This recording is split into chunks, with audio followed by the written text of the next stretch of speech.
James, why the move to linebacker for Dakaari, and how does it make sense for him? Yeah, I think with a lot of these guys, we recruit them and bring them here based on kind of what position they played in high school. But right away he was like 220 pounds and fighting it. Obviously we need a little bit more depth at linebacker, and you're looking at creative ways to solve problems.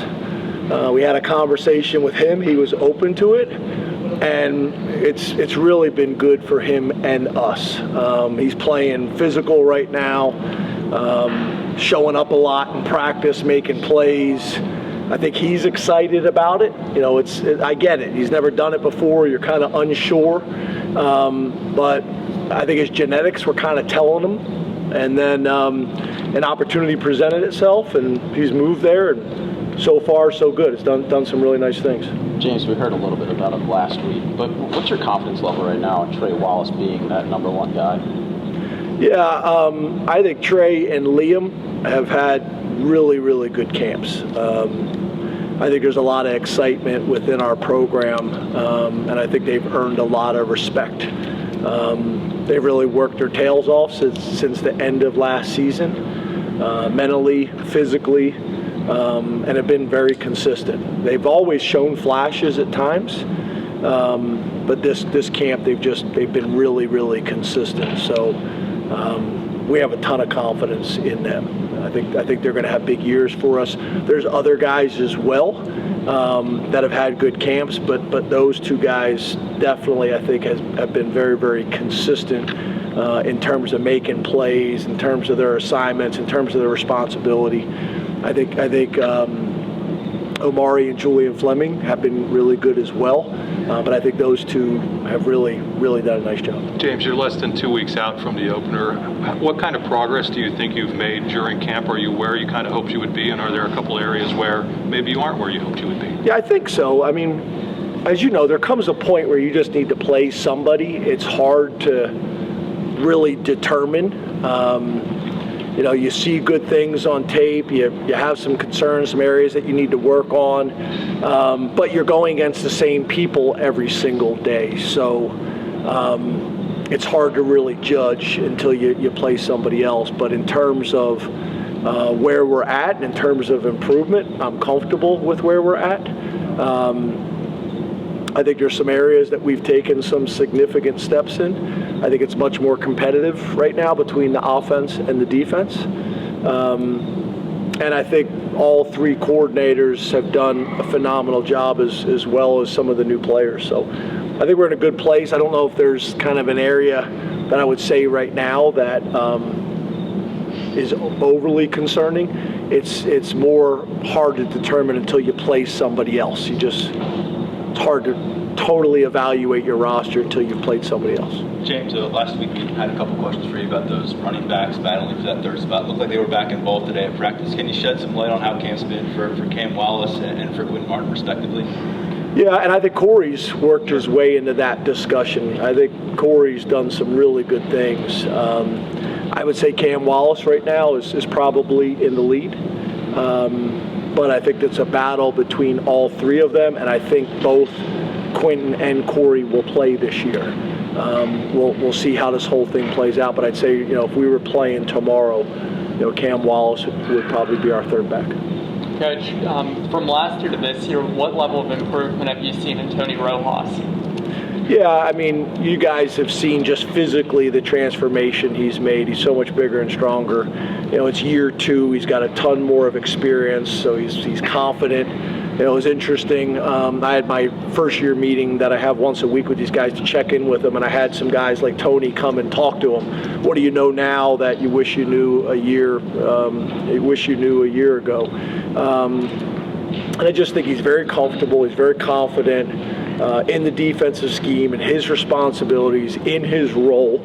And then physically, he's done a really good job of changing his body, and not in a way, sometimes they put on too much weight and it affects your speed and quickness, and that's not the case with him. His numbers are as good or better, and has put on significant weight. You got to remember, he was 195 pounds when we signed him out of high school, and I would say that's probably more the model.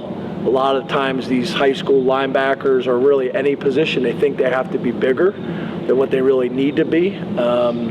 Sometimes, having them get here lean and let us put the right weight on them. I think Tony's a great example of that.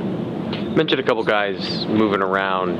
Jven, we saw him with the guards a little bit today. How's he been taking to that? And, what's your idea of his season coming up? Yeah, I think, as you know, we try to create as much position flexibility with the offensive linemen as we possibly can to be able to solve problems, but also to be able to look at guys at different spots. Some guys, you're surprised, you put them at tackle and they're comfortable in space. Like Donka had never played, as you guys know. In high school, never played tackle. Really, for most of his freshman year, hadn't played tackle. We move him there in one-on-ones one day in practice. He does a really good job at it and takes off from there. Jven, we kind of move into guard, and you're not sure how he's going to handle that. And sometimes the lack of space makes him more comfortable. And he's shown signs that I think he can do both. So for us, we're just trying to create as much position flexibility. I think we have more answers right now inside. We want to make sure we have enough answers outside. So JB getting some more reps at tackle, which we think he can do that, has been valuable too. James, how did you see Drew go about business to get to the point where his teammates would vote him as a captain? Yeah, I feel like, Drew's done everything right since the season ended. I feel like him and Bo have taken significant steps. And I think that vote is very, very telling, right? I'll let that go. I'm not going to get into that. But I think that vote is telling about how his teammates see him. And he's done everything right since the end of last season. I think Bo and Drew have really separated themselves and really done a nice job. I think over the last 2 weeks, those guys have really, really improved. And we're very excited about Grunk as well. As you get close to getting ready to go to West Virginia, what will your schedule look like over the next week, 13 days until you get ready to go to Morgantown? Yeah, so this is our last day officially of camp. We'll transition into West Virginia tomorrow. We've started to kind of cut back the time at practice and some of the reps because it's been a tough physical camp. To make sure that when we come, to West Virginia week, that our guys feel really good. Sometimes that becomes challenging because you got some bumps and bruises, so it reduces the numbers. But we will switch to West Virginia. We will go to scout teams starting tomorrow morning's walkthrough, D squads, and then tomorrow's practice will be West Virginia, what we call kind of a bonus Wednesday practice. And then Thursday, we'll have our Fast Thursday rehearsal, our No Sweat Thursday. And then Friday will be our Fast Friday rehearsal. And then Saturday, we'll have a developmental squad scrimmage in the stadium with West Virginia looks, with the coaches in the booth, the whole thing. So very similar to what we've done in the past. And then we'll get into, I think Saturday we practice early in the morning because I wanted the guys to have the whole day off to watch college football and go from there. And then we'll get into our normal game week. James, back at the press conference and media day, you mentioned Tamir Roberts as being someone who jumped out from day one. We're 3 weeks into it now. What was the body of work like for him this August?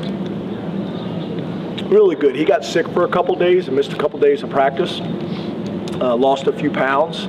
But overall, I would say we're very, very pleased with where he is. I think he'll have a significant role on special teams, and I think he'll have a much more expanded role on defense. I also could see him be one of those guys that plays a good amount early in the season, and by the midpoint of the season is playing a lot for us. James, you said earlier about Jven Williams at guard. Is that the normal thing where you teach guys both positions, or is that a change? No, it's like I said, we try to create as much flexibility with our offensive linemen as possible and move them around to as many spots so that we can evaluate them and see if they have a chance to help. Some guys have only played tackle and you put them at guard and they're not comfortable there, or some guys latch onto it very quickly, and he did some nice things. So it's really just what we've done in the past. James, piggybacking off of Daniel's question about Drew, In what ways have you seen him grow and evolve as a person? Because obviously you guys have known him for a long time, just from then till now. In what ways have you kind of seen him grow and develop? Yeah, he just, I don't think it's anything I'm going to say that is like,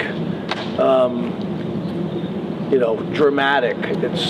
He's really done everything right. He's always been a really good preparation guy in terms of being in the building, studying the installs, watching a ton of tape, asking great questions. Him and Bo are really good like that. So it's not like it's one thing. When you keep punching the clock and keep doing the right things, you get better and you gain confidence, you gain experience, the game starts to slow down for you.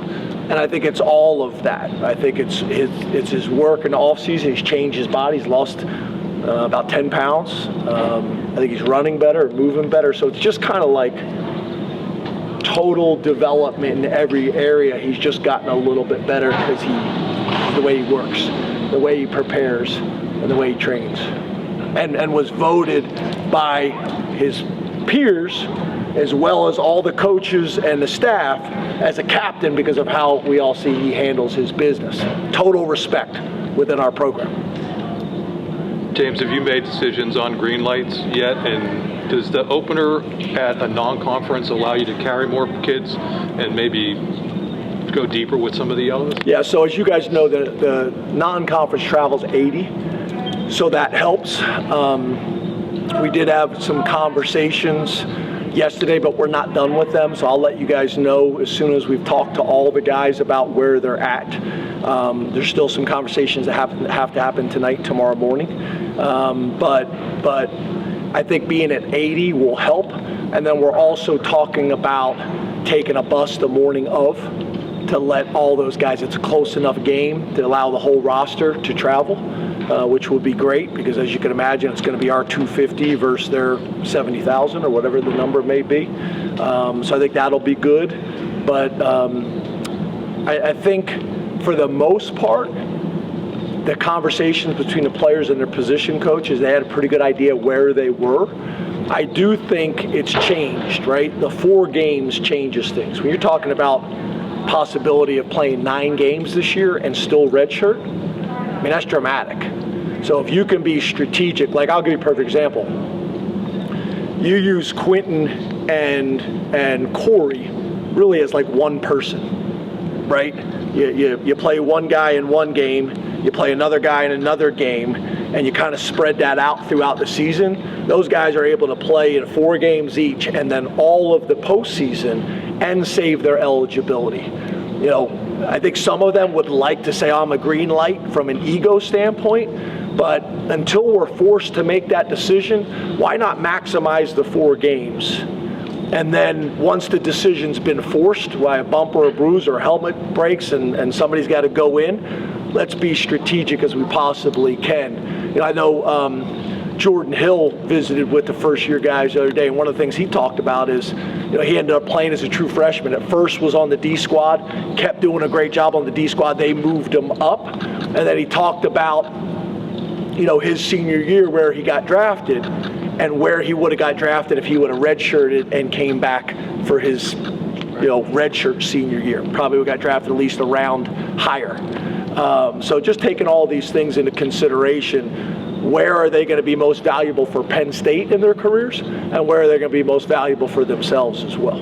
Thank you, Coach. Thanks guys. Thanks, James.